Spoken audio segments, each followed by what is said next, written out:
Hello, my name's Debbie Evans, and I am delighted today to be joined once again, by Dr. Chris Flowers and our great friend Cheryl Granger. And we're going to be talking about the title of this interview, Report 89. Now, for those of you that aren't aware of Dr. Chris Flowers, please go back and look on our website for a bunch of flowers by Pfizer, because Dr. Chris Flowers is the lead medical researcher overlooking the Pfizer analysis documents, but he has a whole wealth of experience. And so I'm very, very glad to welcome you back, because you've been on your travels, Chris, and we want to hear all about it. So, Chris, could you give us a little brief introduction into how you became the lead researcher for the Pfizer analysis documents in collaboration with the Daily Clout and the War Room? Yeah, thanks very much for inviting me back again and just having the opportunity to share some of the pretty amazing findings that we've been finding as we've gone through the Pfizer documents. It never ceases to amaze us. 2 years in from all these documents, as Pfizer release more and more information, we really do find some very important things at the end of the data drop that they were forced to produce when the FDA wanted to restrict access for 75 years. But me, I'm just a retired radiologist. I used to work in breast cancer screening in the UK. And then after 20 years service in the National Health, I was recruited to work in academic radiology in the University of California, San Francisco, and later also at UCLA, where I was involved in the breast cancer research studies and doing clinical practice, both in the US and in the UK. So this has been quite fun, having a foot in both continents. But after retirement, I got involved with the Pfizer documents because of the fact that I've been involved in clinical trials throughout my life. So basically 40 years of clinical trial experience. And I thought, well, I could at least offer my services to help analyze some of the data that most people may not understand as it's coming out about the Pfizer clinical trial. And so I volunteered. I wrote to Naomi Wolf and offered my services. And basically, since then, I've been the medical lead of 3,250 plus volunteers who have been looking through the Pfizer documents over these last 2 years. Our teams are many and varied medical professionals, both academics, statisticians, clinical trials specialists, forensic scientists, nurses, pharmacists, all sorts of people with great backgrounds, which allow us to basically do a citizen's investigation. It's been a crowdsourced citizen investigation, which is the only way to get through the sheer numbers of documents that have been released for Pfizer. And now the upcoming Moderna documents, they're even greater. They're talking of over 1 million documents that we're going to have to go through. I think they never really thought we'd get to the bottom of the Pfizer stuff, but we've worked long and hard over 2 years, and we've published so many reports now. We've also had our very first peer-reviewed scientific publication, which was a forensic analysis of the Pfizer clinical trial, in particular, the deaths in the Pfizer clinical trial, with some amazing findings. So that's what Report 89 is all about. It's about our peer-reviewed paper and some of the reactions to it. So grateful for everything that you, and let's remember the 3,500 volunteers, because we should let our audience know that all of you do this pro bono. All of you do it for nothing in your own time, and you're doing it for all the right reasons for humanity. And we're also really fortunate that with all the work that you've been doing with the Clout and with the War Room, we've had our very own situation room, if you like, created here in the UK. And heading that up is our very own Cheryl Granger. Now, Cheryl's been liaising with you, Chris, a lot, and she's joining us today to help steer us through Report 89. So, Cheryl, let me welcome you on screen. And would you like to give us a brief introduction for people that may not have caught up with you yet? Yeah, thanks, Debbie. Hi, Chris. I'm based within the pharmaceutical industry. I've had a background in the pharmaceutical industry, which is why I understood what should have been done and what wasn't being done. And then I ended up trying to get hold of the AstraZeneca data. And that led me to contact Naomi Wolf, and then I was given contact to Amy Kelly, because I suddenly panicked. If I was successful and I had all these pages of data, what was I going to do with them? So Amy was very instrumental in encouraging me, although I haven't been successful, hopefully, as yet. And I then took a very great interest in what was happening with, first of all, the Pfizer documentation, and then the Moderna documentation, which has started to come and hopefully will continue to come. So I have tried to keep abreast of all the reports. I've now been involved in bringing these reports in the not too distant future onto UK Column in summary, so that links can be made back to Daily Clout and the more detailed information. But it's quite a task to read through the 90 plus reports, as I have done, and realise all what they're showing, what hadn't been done, which should have been done. And in particular with this Report 89, because there was improper delays in the vaccination deaths and them being reported, which meant that they were misstating the effectiveness of the Pfizer vaccines, and that information was then used to influence the licensing decisions. So that's where Chris wanted to talk, because of this new peer-reviewed paper that's been done around this information. So I wonder if you could fill us in on the report itself, and then what actually the peer review actually stated. And then we'll come on to perhaps talk about how that's now going to be used. They've done 90 reports now, this team, and this is specific to Report 89. But one point that I want to just make before I throw to you, Chris, to explain to us what is Report 89 in very, very simple English. If vaccines were working, excess deaths wouldn't exist. In fact, they'd be going down. And I think that's relevant probably to what you're about to say about Report 89. So take us through, Chris, and I'll let Cheryl drive us through as well with her questions on how significant and important Report 89 is. Sure. Well, before I do that, I'd just like to say one or two things about your interview with Ed Dowd, because it's only just shown talking about the UK ONS data specifically that I was involved with is the turbo cancers. And our teams have been working very closely with Ed Dowd's team. They've also commented on this paper subject to this report.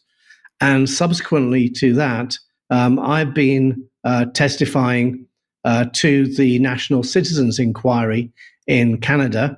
And also I've done 3 testimonies separately to the Brazilian Parliament, both nationally and regionally, and in debate with the Minister of Health in Brazil, as they're trying to mandate vaccination for infants. And as you know, there is really no benefit for and only harms when it comes to vaccinating babies against COVID, never mind all the other aspects to it. And that goes back to the severe adverse events that have been found both in the US and all the way across the world with the European periodic safety update reviews. They have also confirmed exactly what we found in the original Pfizer documents in the 5.3.6 post-marketing experience.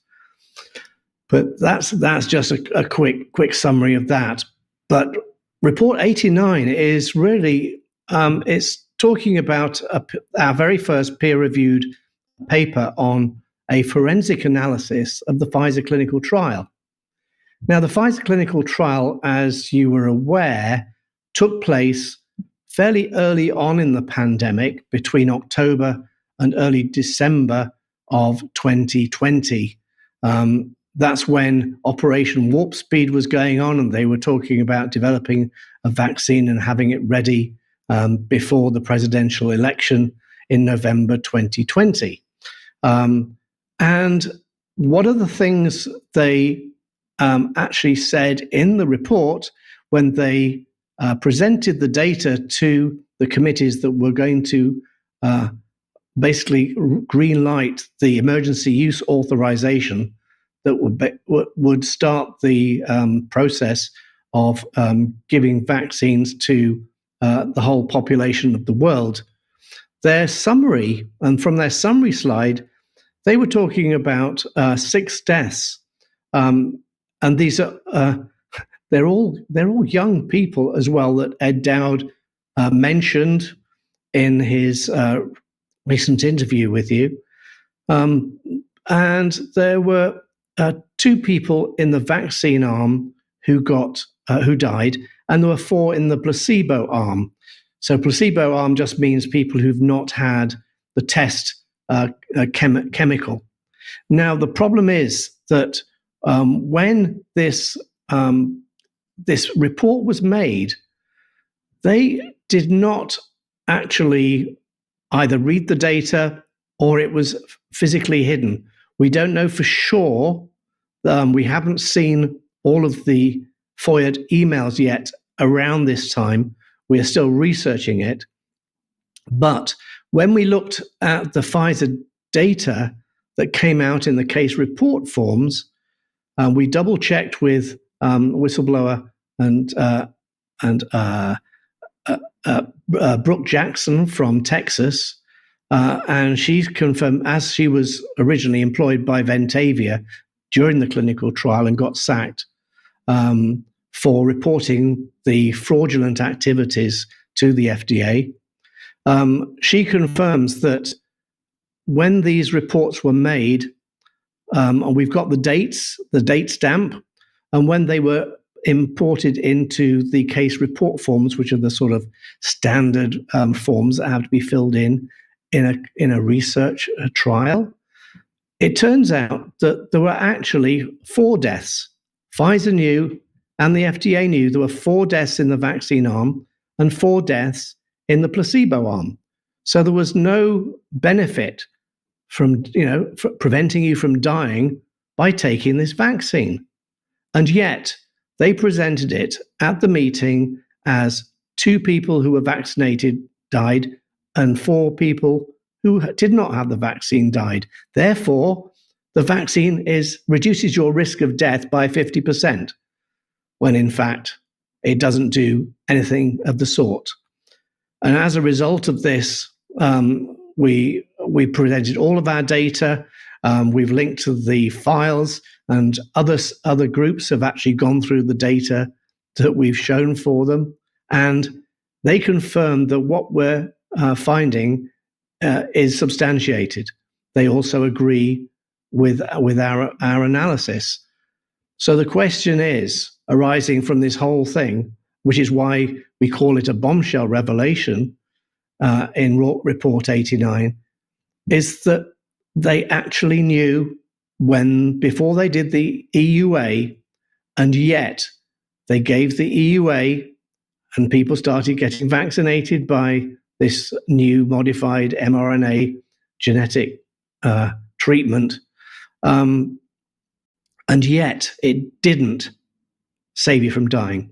It didn't really have much effect on hospitalization, etc. Could you explain what an EUA is, Chris, to put it in context? This is a biological product. So they were going for authorization for a biological license. And to do this very, very quickly, instead of doing the normal procedure, which takes quite a long time, takes many years normally to get something approved for use. They use a technique called emergency use authorization. And all this means is that despite everything, you are allowed to use this on this group of people. And they extended this EUA to younger and younger age groups up down to the age of 6 months. Okay, they reduced the dose slightly, but even so, this carried on. And despite everything, we are still under the EUA in the United States. We don't have any of the commercially approved vaccines, which you have in the UK and in Europe, and that's called Comirnaty. That was the one that was approved. But it is actually substantially different to the EUA approved drug.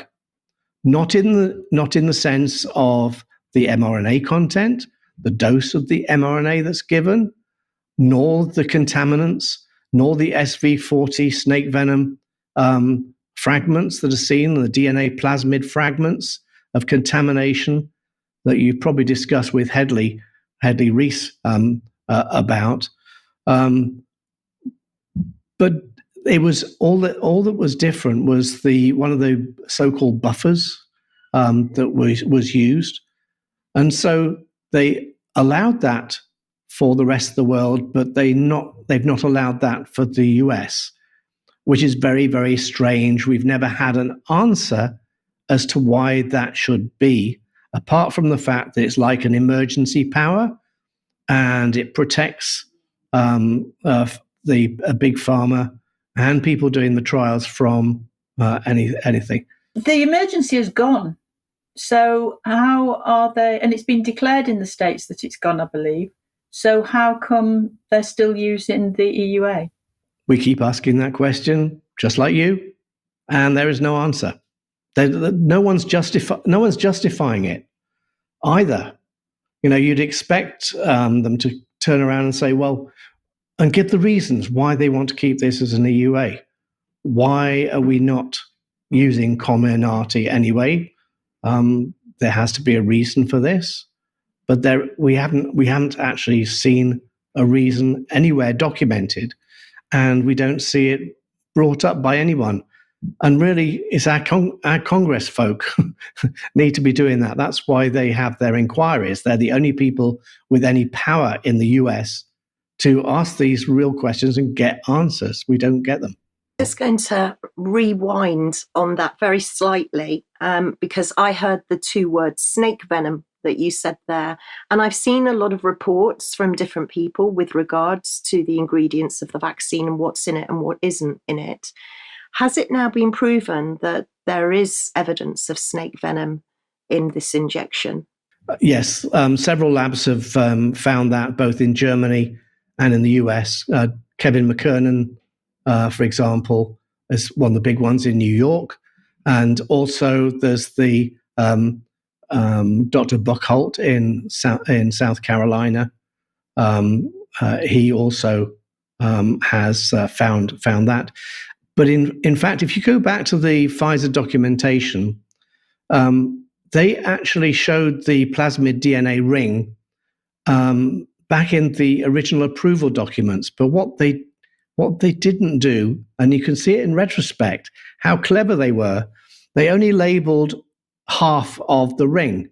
So that was the mRNA and one or two other little bits, but they didn't mention what all those other things were, which were the plasmid DNA fragments, including the SV40 promoter gene, which is not a good thing to have. Because that, in fact, has been proven in the past on its own to cause cancer, promote cancer. And we know that these genetic fragments, because they get injected into the cell thanks to the delivery process, which is the lipid nanoparticles, it gets right into proximity with a dividing nucleus, which is where DNA can be incorporated. And that's the last thing you want any of these DNA fragments to get into. Because from my point of view, from the cancer point of view. I'm very concerned about genes being switched off or turned on. So we've got tumor suppressor genes that can have their switch turned off, so they're no longer suppressing growth, which is probably the reason for some of the turbo cancers being so aggressive. They're not things that take 2 or 3 years necessarily, but we're seeing changes within weeks sometimes, or even days. The size of tumors and the change of grade from grade 1, which is a low grade, to grade 3, which is a high grade, and often they've metastasized as well. It seems to highlight, as you go through all the reports, the questions that aren't there, the questions that weren't asked by the regulators. So your FDA, MHRA, EMA, all of the regulators globally did not query anything. So like you said, with the structure, it wasn't labelled properly. They weren't actually giving all the information, and that would normally have meant questions went back and forth till we got answers that the regulators were happy with. But if you don't ask questions, you just accept what is there, and that has been one of the things that's mainly let us down. So if we go back to the peer review, can you tell us more about what is being done with that information now? You've said about being at the National Citizens Inquiry, which I believe is finished now. What is now going to be the result of all that inquiry, for example? Well, we've been trying to share it far and wide, and since really Report 89, that's when Ed Dowd's team were very interested and got involved. We also started working with Children's Health Defence to push this out. And we're sharing the information on as many forums as we possibly can, including the platform X, formerly known as Twitter. We've been trolling some people like Paul Offit, who is one of the people who was on one of the committees, who was what we call a vaxophile. They believe in vaccines come what may, regardless of any safety features that are missing. And so we suggested he might like to look at the Pfizer documents and look for his own point of view, look at the serious adverse events, and see if he wouldn't like to reconsider what he's actually recommending. And of course, he's one of the few doctors on the panel who've actually thought about or is becoming a little bit more wary about being so dogmatic about the effect of the vaccine, the positive aspects of the vaccine, and is beginning to question. But it's not absolutely brilliant, because at the end of the day, as soon as he gets off the committee and starts talking with other people, he reverts back to his normal stance. Now, there are other doctors, interestingly. We've been sending our papers to other guys who seem to be questioning whether the vaccine should still be given to people. And I think we do believe that people's eyes are being opened. We share this data that shows that the premise by which this so-called vaccine was offered to people and basically passed out to the rest of the world was based on a lie. That's what the data at the EUA, when it was accepted, showed. It was based on a lie. It did not save you from dying, did not save you from hospitalization. We know that the effectiveness, even if it was fairly effective right at the start, dropped off significantly, very, very quickly, and also was not very effective as soon as Delta came, and then Omicron completely wiped out any reason for giving anything based on a generic vaccine. There was absolutely no need to do anything. It's just a common cold.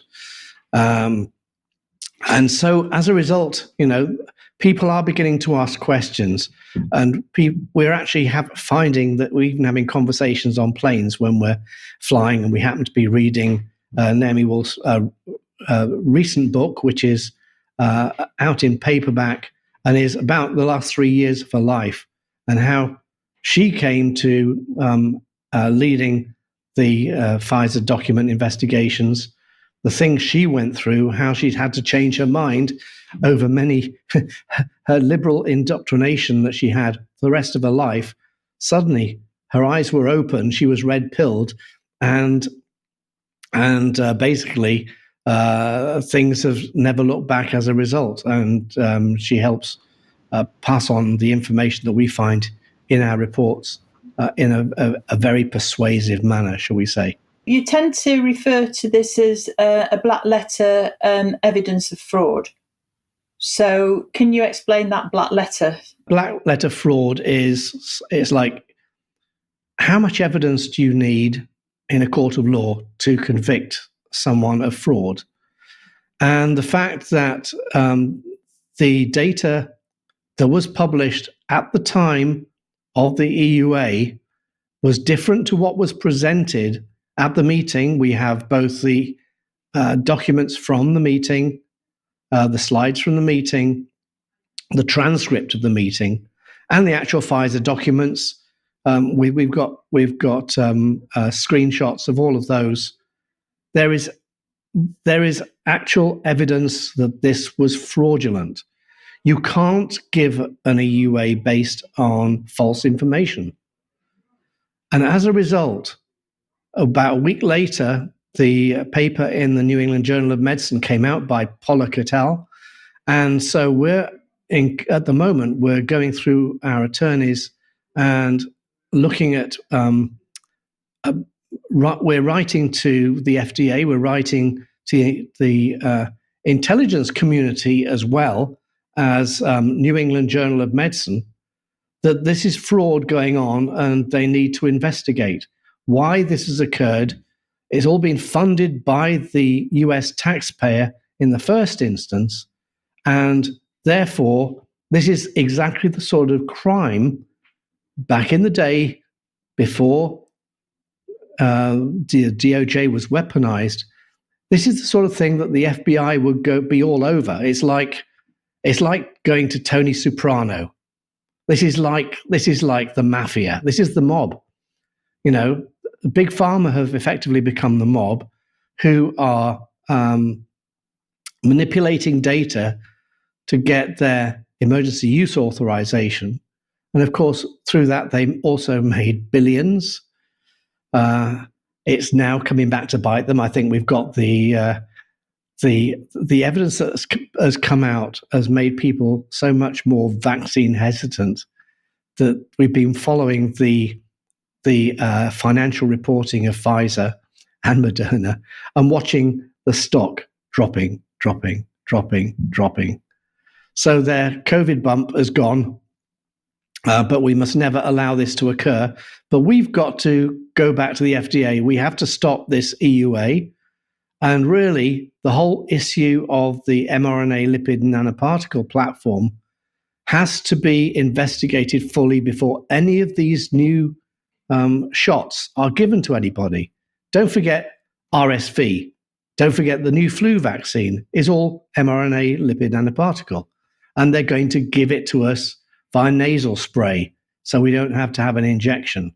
How about that? And it dramatically alters your genome. We have to be careful with injecting DNA into the cell adjacent to the nucleus, especially in younger folk where cells are dividing very quickly, and there's a much more an increased likelihood of incorporation of fake, or not fake DNA, but pollutant DNA, contaminant DNA fragments into your own genome. Not good. And this has been one of my main concerns, because Debbie and I have kept saying, do not take any more, because we've got a cumulative effect of the amount of mRNA. And then it was Melissa Moore, who's the chief scientific officer of Moderna, did a TED talk and started talking about 175 mRNA products that were in clinical trial, and something like 54 were just waiting to go into clinical trial. So that's about 230 more products with mRNA in them before this product can ever have shown that it's safe in anybody. So it's something that needs to be stopped and then obviously it has to be assessed properly, and hopefully no more will be used up till that point. So you've got 250 lawyers still, have you, working within the analysis? Yes, that is correct. They're mainly giving advice and doing pro bono. Basically, they're informing the state's attorney generals, because those are the ones who can actually get things done, get lawsuits done.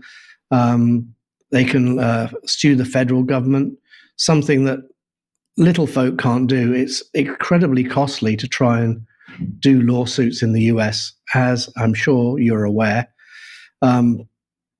So we have little contact with them. We have one person who represents the attorneys group, who gives us advice to help us in our thought process from the legal standpoint and can answer any legal questions.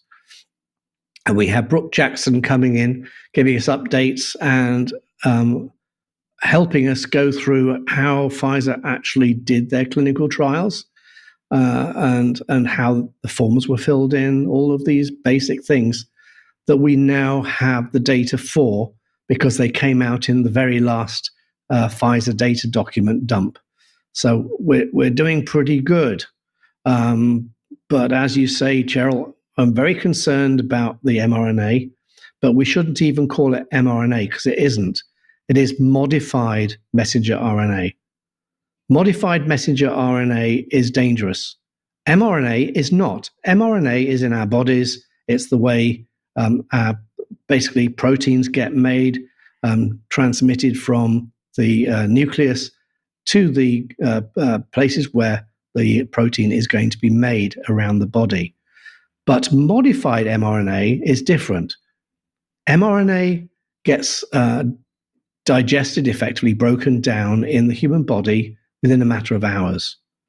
Modified mRNA does not. It has now been shown to be hanging around in cells for many months at the least. Obviously, we're finding it obviously now 2 years down the line, it's still there. And you can do stains for that, as well as stains for the spike protein, and then we're ending up with fairly horrendous spike protein disease, or spikeopathy, as the pathologists like to call it. They always like path added to their names. But I prefer spike protein disease. Is obvious, because it's a disease, but B, it's caused by the spike protein. The spike protein is extremely damaging to the tissues of the human body, and especially the heart, which is, again, the issues about sudden death. All these young people it's affecting is really, really serious.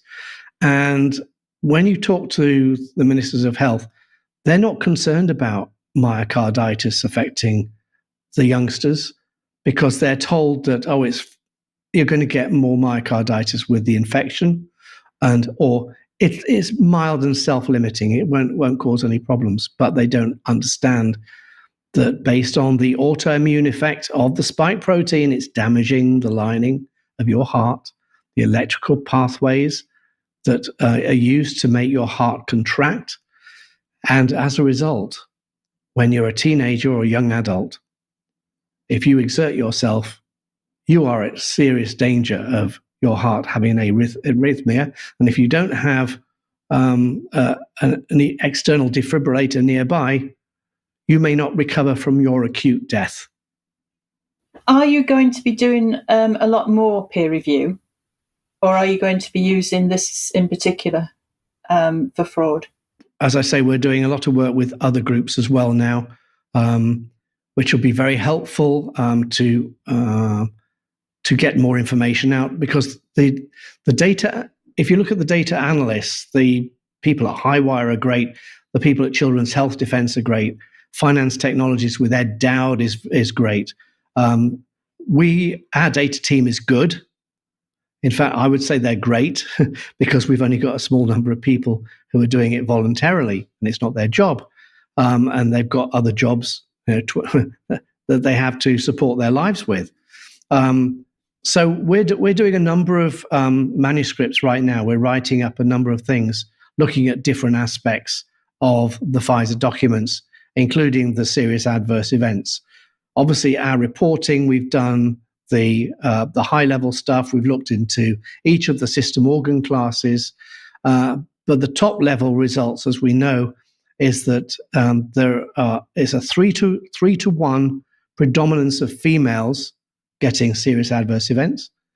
It's also in the younger age group. That was confirmed by the European data. So the average age of 31 with a serious adverse event that doesn't go away, including strokes and all these other problems. So, we have to have this down in scientific literature, because it doesn't matter how many blog substacks, how many reports that get published outside of scientific journals. The only thing that matters to scientists are peer-reviewed papers. Now, that's difficult when you're coming up against a narrative, but we finally managed it, and people like Dr. Peter McCulloch are also doing similar papers, and we're hoping that now we've actually got some peer-reviewed exposure, that people will be more open to publishing our findings, because it's really important. Science is a debate, and we're very happy to debate our findings. We believe, and the attorneys believe, that there is black letter evidence of fraud from the EUA. But more peer review is very, very important. I just want to come back on that, Chris, because I think the relevance of this is why we're here today talking, and that is Report 89, because this is a huge breakthrough, isn't it, for you, now that you've got peer-reviewed, now your papers have been peer-reviewed. It's basically saying you're right, we're verifying what you're saying, which is a phenomenal breakthrough. And I just wanted to give you the opportunity, really, to say what a huge move forward that this is. And I'm sure it must have given you and your team an enormous amount of encouragement along the way. Yes, indeed. I think I partially answered your question in the paragraphs leading up to your question, but I think it's extremely important, because it has changed the narrative. The fact that we have now shown that the EUA was not based on reality, that Pfizer actually hid the data from the Pfizer hid the. I'm going to put it in air quotes, because really everything that Pfizer has, the FDA has. So one could say that that Pfizer hid it from the FDA, but in fact, the FDA knew. But at the time of the EUA, it wasn't sort of in the narrative, even though the evidence was there. So I'm sort of lost for words that they missed this, if they didn't question it. And I'm surprised that since the paper's come out, that we've had no comments from the FDA or the committees after we pointed this out to them. And we're hoping that by writing to them directly, that with the evidence that we have, they may actually turn around and look at what they've done, and whether they'd like to reevaluate the EUA and perhaps renege on it. Who knows? As Cheryl always points out to everybody, is that the information that you've received from Pfizer would have been seen by the FDA and the MHRA as well. So they knew all of this. I mean, it's no wonder that Pfizer wanted to hide this documentation for, 75 years. They were actually going to hide it for. One thing that I did want to just come back on, because I think it's really important, when Cheryl asked Ed about children, and you were speaking also about children, could you just remind our audience, because you're seeing the Moderna papers now starting to come through, can you talk us through the child dose of the Moderna, the pediatric dose of Moderna versus the Pfizer pediatric dose, and what you've seen with children in Pfizer, and what you're going to probably expect with Moderna due to the dose, because the dose is extremely different, isn't it, for both brands? The question is, how is the biological efficacy? Because we've seen from the data that the severe adverse events are different in Moderna versus Pfizer. We've seen that the doses are significantly different of mRNA, of modified mRNA, are different between Pfizer and Moderna. Moderna being more than 3 times the dose of Pfizer. But even so, the clinical trials and the reports on the clinical trials in the children were very poorly. It was a poorly done and trial, and really based on that research, the EUA should never have been extended to younger people. And my concerns about the vaccine are, period, that they should not be given to youngsters. They should not be given to 6 to 5-year-olds. They should not be given from 5 to 11 years old. They shouldn't even be given under the age of 18. Never mind the fact that overall we don't think they should be given at all, because of the risks outweigh the benefits by huge amounts, and we're suffering the consequences as a result of the protein. But you're right about the Moderna dose for the pediatric doses are significantly higher. But until we've got the Moderna data and we can actually review that, we can't compare like with like. We've got everything set up, templates set up, so that once that data comes out, we can easily compare one with another. And once we have that data, we'll be able to share it with you. But at the moment, we don't. But we do know that the mRNA should not be given to children, period. And so it doesn't matter what dose is small enough, nothing. There should be 0 given to children. So however I can exclaim, my exclamations could be really loud and boisterous. At the end of the day, it should not be given, period. So it doesn't matter what the dose is. I believe it's wrong, period. And of course, these things in the past have always been carefully reviewed, in particular for children and in particular for pregnancy. And those two issues seem to have just been wafted through. And I think the whole thing comes down to it being rushed. Everything's rushed, so everything's got to be reviewed within this 100-day period. And they want that for every new medication that comes along.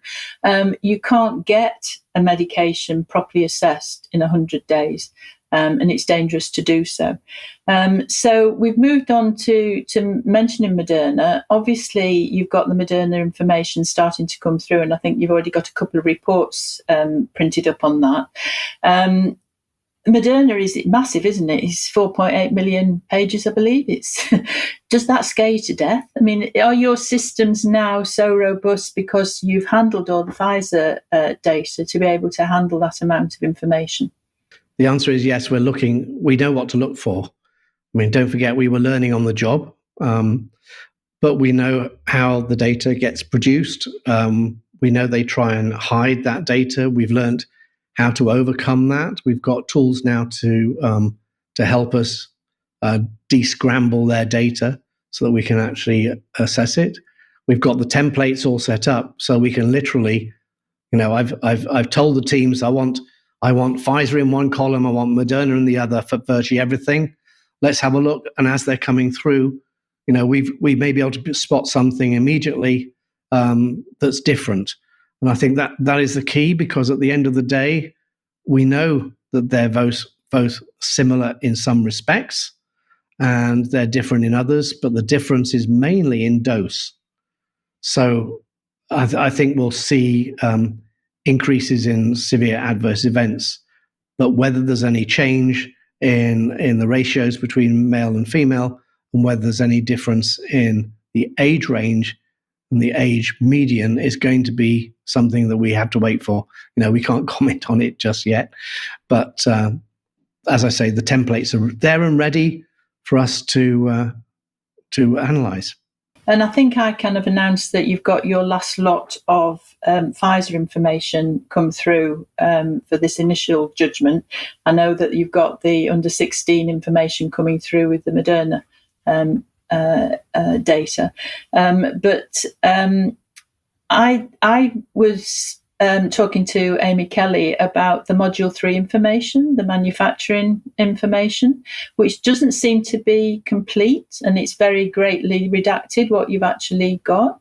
Is there any move to get more of that information out? Because obviously the way that these things have been manufactured seems to be very, well, it's not good manufacturing practice, put it that way. Yes, Cheryl. We've actually been in discussions with Aaron Siri, who's the attorney who was brought the FOIA in the first place to North Texas. He's been asking us about the redacted segments, and he's going to be taking that back to the judge, and hopefully the judge, who's been very positive in this sort of situation, will help us get those unredacted, because that's really, really important. But that's also the same with the FOIA emails that we got between the White House and the FDA and the committees about the myocarditis in particular. It proved exactly what my report 11, when it first came out showing myocarditis, was. It was confirmed that they knew about it, and they were spinning up how they would deal with it, how to misinform the public. I mean, someone needs to write a book just about the cover-up, because the way the CDC, Rochelle Walensky in particular, working with the Biden White House, the team there, to cover up the fact that there was this significant increase in myocarditis amongst people who'd received the vaccine, and not as a result of COVID. And they were covering it up, and they were developing means with big tech to take other people down as people who were misinformation spreaders, disinformation, etc., etc. And it's basically been a psyop. And I think this thing, once it's uncovered, could open people's eyes to what's been going on. Because all we want is transparency. I mean, don't forget the issues which you, Cheryl, and I have had trying to get a FOIA accepted by MHRA, because I want to know about the mentions of process 2 and what happens very conveniently. The 2 members whose emails it included have both left the MHRA, and they're huge amounts of data, and we can't possibly share these with you, which is not right in the slightest. There is evidence out there, and I think the fact that they don't want to release the information is further corroboration to what the White House, what the CDC were doing back in early 2021, when myocarditis was first raised, and also the issues of process 2, because it was clear that process 2 gave more serious adverse events than the trial drug, which was a different drug, which you've talked, I'm sure, to Josh Grotzkow for about bait and switch of process 1 and process 2 with the contaminated. And so all of that needs to be investigated. All of that needs to be made transparent for the public, because at the moment, we are the ones who are spreading disinformation, apparently, when all we're doing is sharing data that's in the Pfizer documents. We have never been sued by Pfizer. No one has ever come up again and challenged any of our data, because we're using Pfizer's data in their own words. And so, I mean, that's the key to what we've been doing, is we've tried not to speculate. We've just brought our scientific knowledge to bear, reported the documents and what's in the documents, which the FDA did not want you to see for 2 generations. Think of it. 75 years is effectively 2 generations, and most of us will have forgotten what COVID was by then. I certainly will in 2 generations' time. Yeah, I think you're absolutely right there, Chris. But people have been listening to you, and actually people have been inviting you to give evidence at COVID public inquiries. And I was delighted to see you on screen in Brazil. That was just being put up online literally 4 days ago. And as we speak, the COVID inquiry is bumbling along here in the United Kingdom. And I think Boris Johnson has just spoken. and I have a lot to say about the COVID inquiry. But can I just ask you, have you been invited to speak at the COVID inquiry, bearing in mind that you have been speaking around the world on your findings? No, only a certain number of doctors have. What we tried to do with Cheryl's help was to get our paper about the fraudulent EUA to Andrew Bridgen, or at least to his staff. So hopefully he'll have taken that into account. I mean, there have been some good people that he's brought along, so I'm not overly concerned. But it would have been nice to be asked, based on the fact that we've done so much work over the last 2 years. We've published 2 books and peer-reviewed journals. So we're doing pretty good, but we're not high profile. I think that's the key. We're just working away in the background. We're quite happy to let other people share our information, and if they would like to, we're acting as a resource. But there's only so much that we can do as an organization. We're just volunteers, and so we have to use the power of social media and friends, contacts, being force multipliers to get that information out. Even if all you're doing is you're sharing the information with your friends and neighbors. Gradually, it's a bit like green fly. You have one green fly on your rose, you're not too worried about it. If you leave it for 10 minutes, you come back, the rose is covered with green fly. They're just sprouting like anything. It's like breeding like rabbits. It's the same thing with this sort of information. If you get it out, a certain number of people, it'll ring true for them. They'll understand.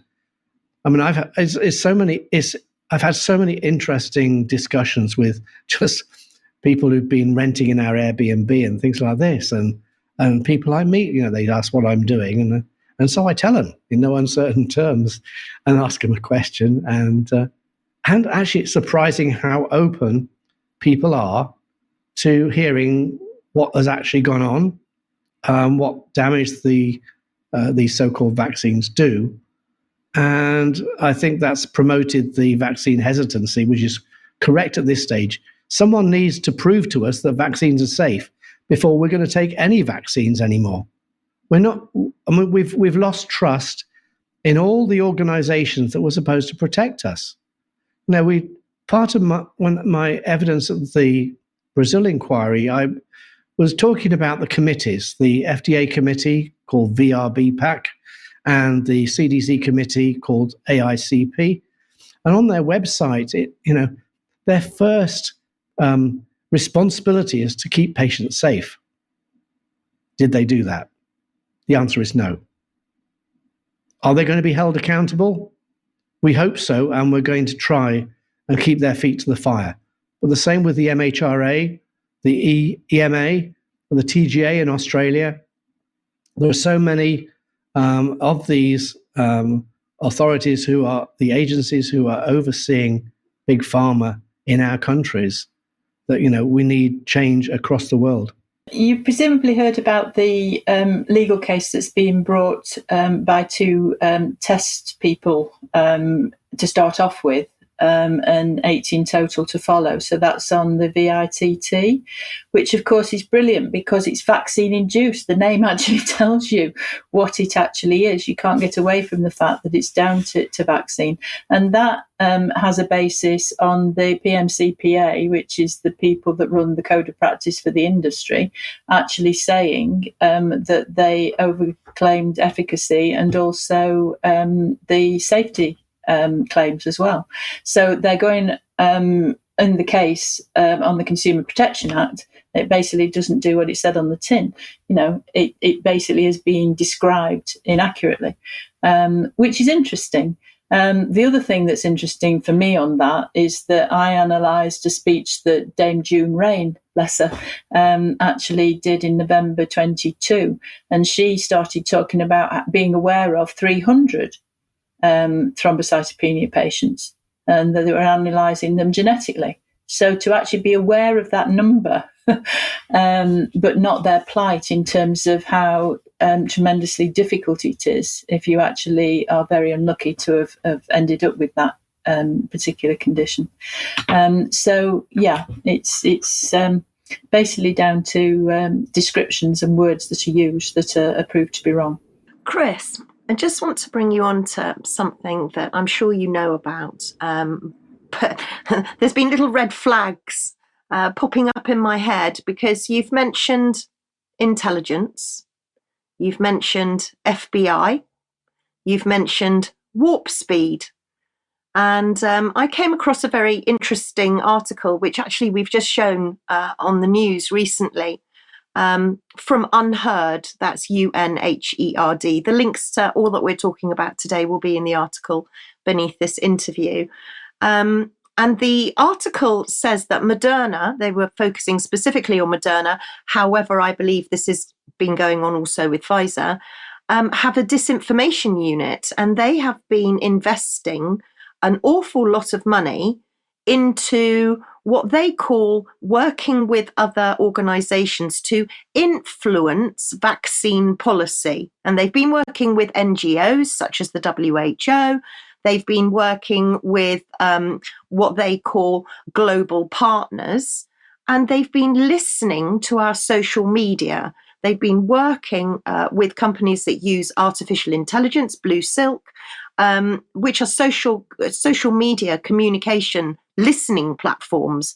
They're also working with other organizations, the Public Good Project, to monitor hundreds of thousands of websites over 100 countries. And they brag that they have this huge amount of data, and that because of this data, this is what's making them almost, unbeatable. They're really sort of bashing their own drum about this. And what I noticed was that heading this Moderna disinformation unit is Professor Nikki Ruttman, who was in the FBI and was operating out of the Boston office during Warp Speed. So when you mentioned Warp Speed and FBI, all of these bells were ringing in my head. So it clearly looks now as though these pharmaceutical companies, many pharmaceutical companies, and when you go onto the website of all of these organizations they're working with, you can see it's Johnson & Johnson, it's Glaxo, it's Moderna, it's Pfizer, it's AstraZeneca, it's all of them. They're all in this tight intelligence net. So they're no longer, Moderna calls itself an mRNA company. It doesn't even want to be referred to as a pharmaceutical company. They want to be called an mRNA company. So now I'm seeing this huge infiltration of FBI and intelligence and millions of pounds of money being thrown at vaccine disinformation, and the way that these companies now are trying to influence vaccine policy via the government and the NGOs. And so everything that you've said today makes complete sense. I'm not surprised, but again, I think it's very relevant that Pfizer hasn't been in touch with you about your findings. I find that extremely interesting. But were you aware of the size of this intelligence? It's almost an intelligence industrial complex that is working within the pharmaceutical companies now. Do you have anybody on the team that's specifically looking at the disinformation bureau or department at Moderna and how much influence they have? First of all, you just have to remember that Moderna is the commercial arm of the bioweapons research program in the US. So they're just monetizing bioweapons, which is basically what these modified mRNA so-called vaccines are. They're just genetic manipulation. But number two is we also know and have experienced, and it's been thanks to the Twitter files being released, it was very clear how the White House was weaponizing the Department of Justice and collaborating with Big Pharma and Big Tech to message. And that's the story of Dr. Robert Malone's book, The Lies My Government Told Me. And he goes into great depth on this. And, we're all aware of PSYOPs and it's very, very clear how it's being done. But the real serious concern here is the use of AI. We believe AI is going to have a very important social influencing impact on the upcoming presidential election next year. And before then, they have to do everything they can to prevent Trump being elected again, because he's going to destroy the deep state this time. Last time he was hoping to do it, but he had insiders that were basically protecting the deep state from him. But at the end of the day, AI is far superior to us, can think quicker, and can put out messages on all sorts of social media and re-quote us, but twist it just a little bit. They can also alter our videos and make it look as though we're saying something completely different to what we really are saying. So I think there are serious concerns about artificial intelligence and the rise of artificial general intelligence, which is so very close now. Are we going to be replaced? This is all science fiction coming to life in front of us.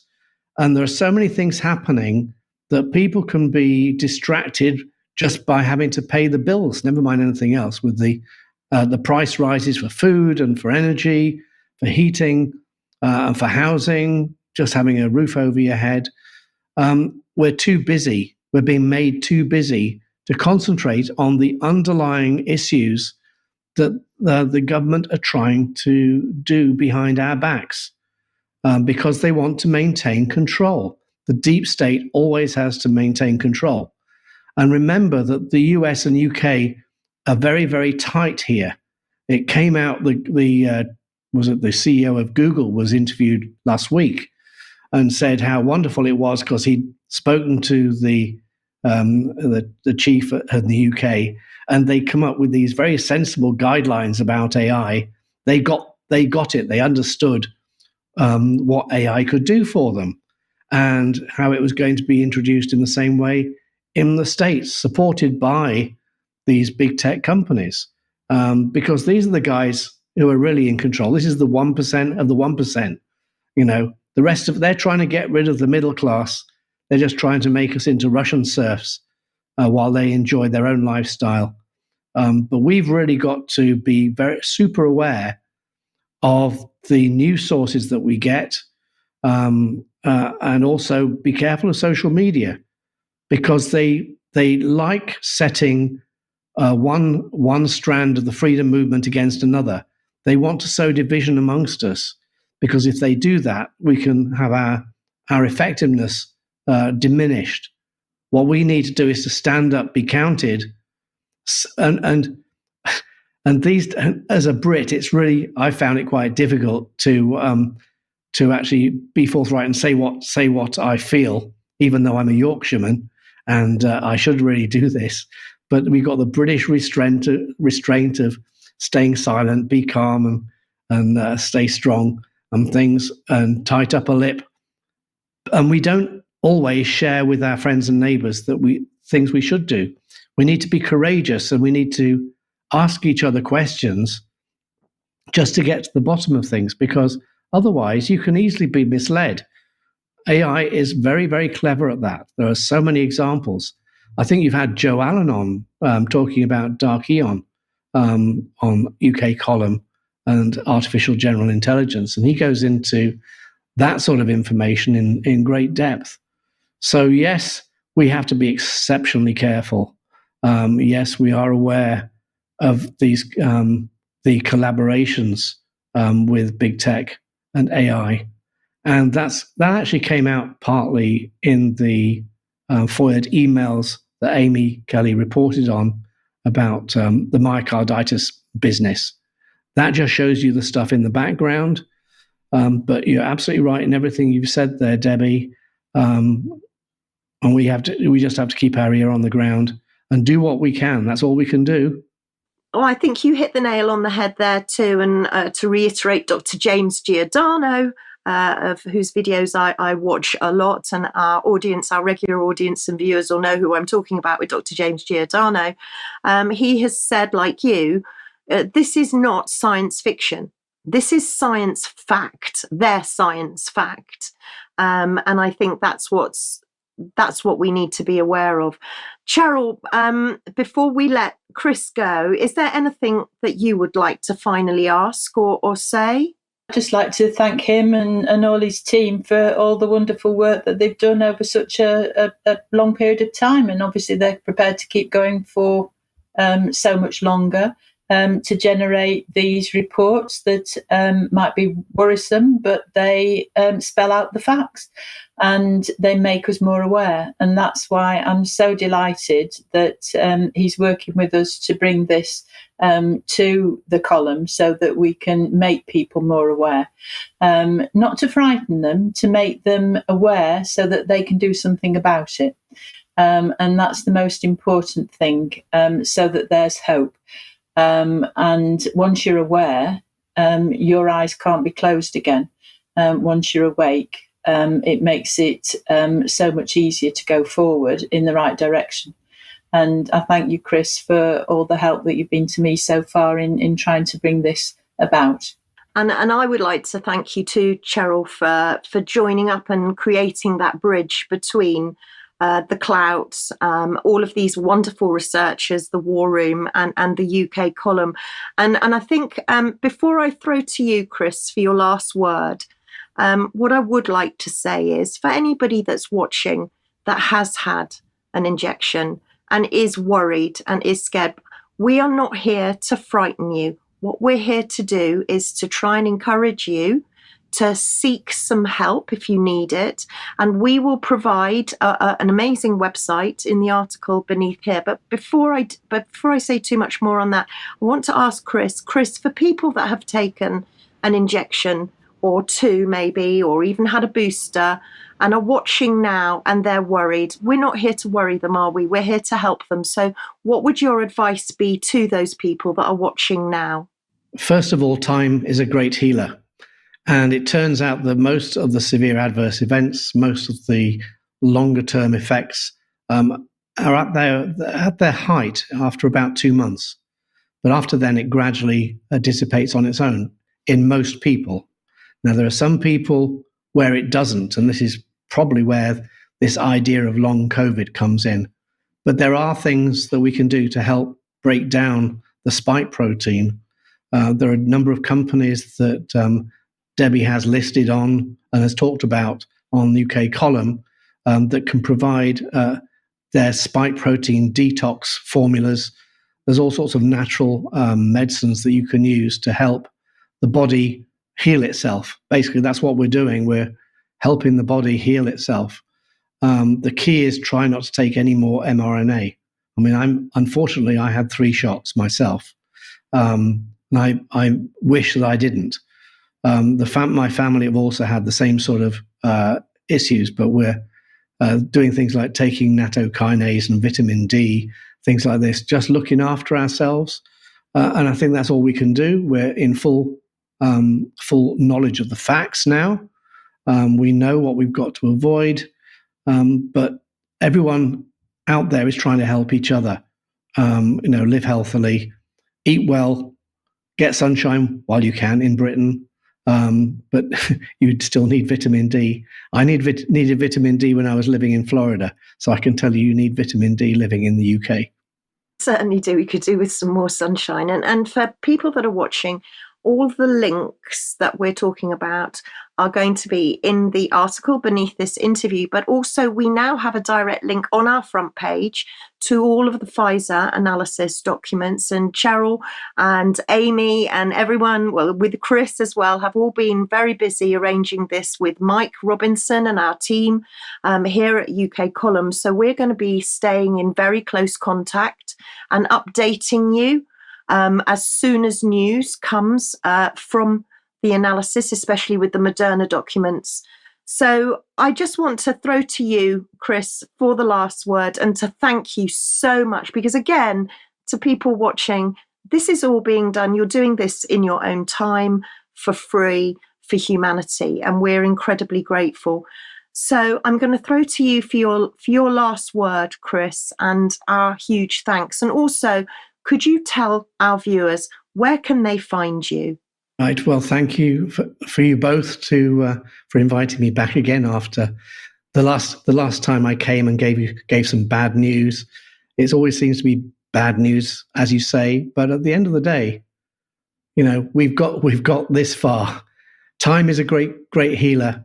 I think as Brits, we've got to sort of start being more questioning, being sure of our facts, being willing to question the narrative, to seek other people's opinions, and to be gentle while we're doing it, if possible. If you're not being attacked verbally or on social media, whatever, try and be strong, but be sure of your facts. Get to know the facts. That's the most important thing. Once you've got the facts, you're actually forewarned and you are forearmed. You're ready to go into battle and can help change the tide, turn the tide. King Canute tried to do that back in the day. I keep using that term, back in the day, but that's what happened. He put his throne on the shore and he was not able to hold back the tide. But you guys can, if you know the facts and you're willing to share it in a gentle manner and be encouraging, because at the end of the day, we don't want to be subject to this sort of thing anymore. We want transparency. Ask your MPs, pressure your MPs, support people like Andrew Bridgen who are looking for the truth. And thankfully, more people are beginning to turn up to his inquiries now. So, your pressure is beginning to work. So I would encourage you to keep pressurizing your MPs to turn up and find out what's going on. Forget about the fake COVID inquiry that's going on with Boris Johnson and co. I mean, they're just trying to cover up. They're not really looking at the radical problems that have caused us to have all these severe adverse events and to accept a vaccine that was never safe, was never effective, and should never have been put in the annals of public health. I mean, it's a black spot on the history of the public health industry. And I'm saddened to say that, people who had lovely talks every day in the morning on your television, Professor John Van Tam, making lots of money now with Moderna after moving from the public health department. John, you didn't do your job. John, you need to review what we've found in Pfizer's own words. Just see where things have gone wrong. Open your eyes and do something about it. You may feel that you ought to resign. You may feel you want to make a public apology. But at the end of the day, things have got to change. We want to know the truth. We want transparency in medicine. We want transparency in clinical trials. We're not going to accept anything that you give to us in the future unless you prove to us that it is safe, number one. Forget about efficacy for now. We want to know it's safe. It's a public health thing. You do not give anything that is unsafe to the general public. Only if there's a balance of benefits against the risks that would make it worthwhile. But you don't do that, John. You don't do that, Chris Whitty. You don't do that, all you people who, June Rain, etc. You need to do your job and protect the people of the United Kingdom. But for the rest of you, for the watchers, keep sharing this information. Let other people know. And you'd be surprised at the reactions you get. You might get some really good, interesting conversations and make some firm friends for the rest of your life.